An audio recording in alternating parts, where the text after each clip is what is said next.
បើខ្ញុំរើទាំងពីរប៉ានិងម៉ាក់មិននៅជាមួយខ្ញុំដែរទេ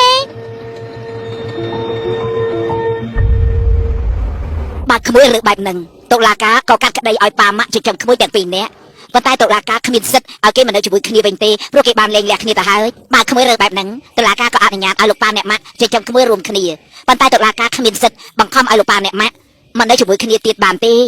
ព្រោះគាត់ទាំងពីរនាក់បានលែងលះគ្នាទៅហើយប៉ុន្តែបើខ្ញុំរើប៉ាឬម៉ាក់ម្នាក់ណាម្នាក់ហើយម្នាក់ទៀតក៏ខូចចិត្ត